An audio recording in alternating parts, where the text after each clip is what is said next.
અંબાલાલ પટેલની આગાહી. જાણીતા હવામાન નિષ્ણાત અંબાલાલ પટેલે માર્ચના અંતમાં ઉત્તર ગુજરાત અને સૌરાષ્ટ્રમાં માવઠું પડવાની શક્યતા વ્યક્ત કરી છે. ભારતે ટી20 વર્લ્ડ કપ 2026 જીત્યો. ભારતે 91 રનથી પોતાનો સૌથી મોટો વિજય નોંધાવ્યો. આ સાથે ભારતીય ટીમે ઇતિહાસ રચ્યો છે.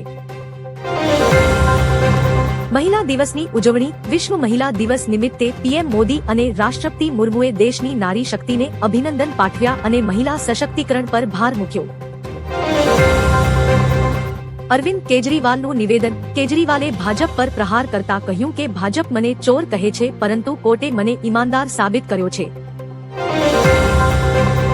ઈરાન ઇઝરાયેલ યુદ્ધના 9મા દિવસે ઈરાને ફરી ઇઝરાયેલ પર મિસાઇલો છોડ્યા. પશ્ચિમ એશિયામાં તણાવ વધતા ભારતીયો માટે એડવાઇઝરી જાહેર કરાઈ. સીએમ ભૂપેન્દ્ર પટેલે વાસણામાં 100 કરોડના ખર્ચે બનેલી તપોવન વિદ્યાવિહાર ગર્લ્સ સ્કૂલનું લોકાર્પણ કર્યું. સુરત ઇકોનોમિક રિજિયનમાં રોડ નેટવર્ક મજબૂત કરવા માટે સીએમ દ્વારા 1185 કરોડ રૂપિયાના કામો મંજૂર કરવામાં આવ્યા. બિહારના નીતિશ કુમાર બિહારના સીએમ પદેથી રાજીનામું આપી શકે છે. તેમણે રાજ્યસભા માટે નામાંકન ભર્યું હોવાના અહેવાલો છે. દુબઈમાં ફસાયેલા ગુજરાતીઓ. ઈરાન ઇઝરાયેલ સંઘર્ષને કારણે ફ્લાઇટ્સ રદ થતા દુબઈમાં મહેસાણા અને રાજકોટના અનેક પ્રવાસીઓ ફસાયા હોવાના સમાચાર. કેનાલમાંથી મહિલાનો મૃતદેહ. થરાદના આજાવાડા નજીક મુખ્ય કેનાલમાંથી મહિલાનો મૃતદેહ મળતા ચકચાર મચી છે. પોલીસ તપાસ શરૂ કરી દેવાઈ છે. ફાઇનલ મેચ પૂર્વે ભારતીય ખેલાડીઓએ મંદિરના દર્શન કરી વિજય માટે આશીર્વાદ મેળવ્યા. સ્ટેડિયમમાં ચુસ્ત સુરક્ષા બંદોબસ્ત ગોઠવાયો. રાજકોટ ક્રાઇમ. રાજકોટના ભક્તિનગરના કોન્સ્ટેબલ સામે દુષ્કર્મની ફરિયાદ નોંધાતા પોલીસ વિભાગમાં ખળભળાટ મચી ગયો છે. અર્જુન તેંડુલકર લગ્ન. સચિન તેંડુલકરના પુત્ર અર્જુન તેંડુલકર અને સાનિયા ચાંડોકના લગ્નની વિધિઓ શરૂ થઈ જે સોશિયલ મીડિયા પર વાયરલ થઈ રહી છે. એર ઇન્ડિયાની જાહેરાત. પશ્ચિમ એશિયામાં વધતી મુસાફરીની માંગને પહોંચી વળવા એર ઇન્ડિયા વધારાની 78 ફ્લાઇટ્સ ઓપરેટ કરશે. બજેટ સત્ર. આજથી સંસદના બજેટ સત્રનો બીજો તબક્કો શરૂ થશે જે 2 એપ્રિલ સુધી ચાલશે. પૃથ્વી શોની સગાઈ. ભારતીય ક્રિકેટર પૃથ્વી શોએ તેની લાંબા સમયની ગર્લફ્રેન્ડ આકૃતિ અગ્રવાલ સાથે સગાઈ કરી હોવાની જાહેરાત કરી. T20 world cup final score. ભારતે ફાઇનલમાં 20 ઓવરમાં 255 રનનો વિશાળ સ્કોર બનાવ્યો. સંજુ સેમ્સને 89 રનની તોફાની ઇનિંગ રમી ન્યૂઝીલેન્ડ સામે પહાડ જેવો લક્ષ્યાંક મૂક્યો હતો. દિલ્હી વિકાસ પ્રોજેક્ટ્સ. પીએમ મોદીએ આજે દિલ્હીમાં 33,000 કરોડના વિકાસ કામોનું લોકાર્પણ અને શિલાન્યાસ કર્યો જેમાં મેટ્રો નેટવર્ક અને આધુનિક આવાસનો સમાવેશ થાય છે. ક્રૂડ ઓઇલ રાહત. ટ્રમ્પ વહીવટીતંત્રે રશિયન તેલ માટે 30 દિવસની છૂટછાટ આપતા ભારતને મોટો ફાયદો થશે જેનાથી પેટ્રોલ ડીઝલના ભાવમાં સ્થિરતા રહેવાની શક્યતા છે. Adani wind turbine. Adani group મુન્દ્રામાં ભારતની સૌથી લાંબી 91 મીટર વિન્ડ ટર્બાઇન બ્લેડનું ઉત્પાદન કરશે જે પુનઃપ્રાપ્ય ઉર્જા ક્ષેત્રે ક્રાંતિ લાવશે. અમિત શાહની જાહેરાત. કેન્દ્રીય મંત્રી અમિત શાહે ભારત ટેક્સી નામના સહકારી રાઇડ હેલિંગ પ્લેટફોર્મનું લોકાર્પણ કર્યું જે આગામી 3 વર્ષમાં દેશભરમાં રોલ આઉટ થશે. તરણજીત સિંહ સંધુ. પૂર્વ રાજદ્વારી તરણજીત સિંહ સંધુની દિલ્હીના નવા લેફ્ટનન્ટ ગવર્નર તરીકે નિમણૂક કરવામાં આવી છે. ગુજરાત ખેત ધિરાણ માફી. રાજ્ય સરકાર આગામી ખરીફ સિઝન પૂર્વે 35,000 કરોડની ફાર્મ લોન માફી યોજના જાહેર કરી શકે છે તેવા અહેવાલો છે. Surat bullet train. પીએમ મોદીએ સુરતના અંત્રોલી ખાતે બુલેટ ટ્રેન સ્ટેશનની મુલાકાત લીધી અને પ્રોજેક્ટની કામગીરીની સમીક્ષા કરી.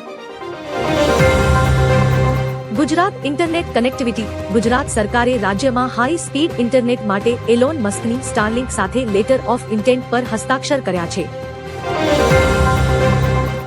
બાલિકા પંચાયત. ગુજરાત 13,000થી વધુ બાલિકા પંચાયતો સાથે દેશમાં પ્રથમ ક્રમે છે જે મહિલા સશક્તિકરણનું ઉત્તમ ઉદાહરણ પૂરું પાડે છે.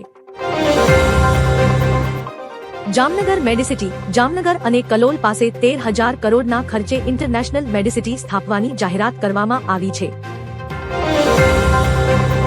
વંદે ભારત ફેરફાર રેલવે દ્વારા કોઈમ્બતુર બેંગલુરુ વંદે ભારત ટ્રેનના શેડ્યુલમાં ફેરફાર કરવામાં આવ્યો છે, જે મુસાફરોની સુવિધા માટે છે. શેર બજાર અપડેટ. આજે બજારમાં સાધારણ ઉછાળો જોવા મળ્યો. સેન્સેક્સ 0.8% વધ્યો અને નિફ્ટી 21,000ની સપાટી વટાવી ગયો. ગુજરાત બોમ્બ ધમકી. ગુજરાતની 6 કોર્ટ અને અમદાવાદની 28 શાળાઓને બોમ્બની ધમકી ભર્યા ઈમેલ મળ્યા. જોકે તપાસમાં કંઈ શંકાસ્પદ મળ્યું નથી.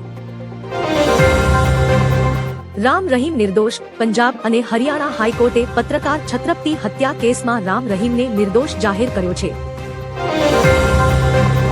પશ્ચિમ એશિયા તણાવ. એસ જયશંકર આજે ઈરાન ઇઝરાયેલ સંઘર્ષ અને તેની વ્યૂહાત્મક અસરો પર સંસદમાં મહત્વનું નિવેદન આપશે.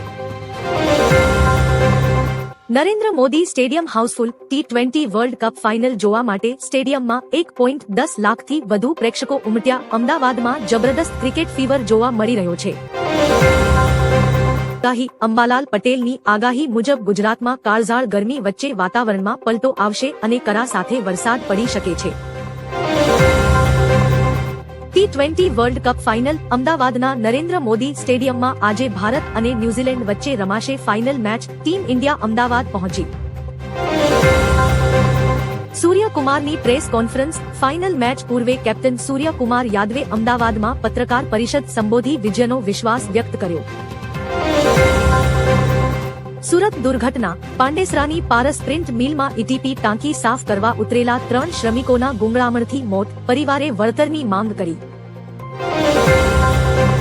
સિંચાઈ યોજના લોકાર્પણ. સીએમ ભૂપેન્દ્ર પટેલે સુરતના ઉમરપાડામાં 927 કરોડની તાપી કરજણ લિંક પાઇપલાઇન યોજનાનું લોકાર્પણ કર્યું.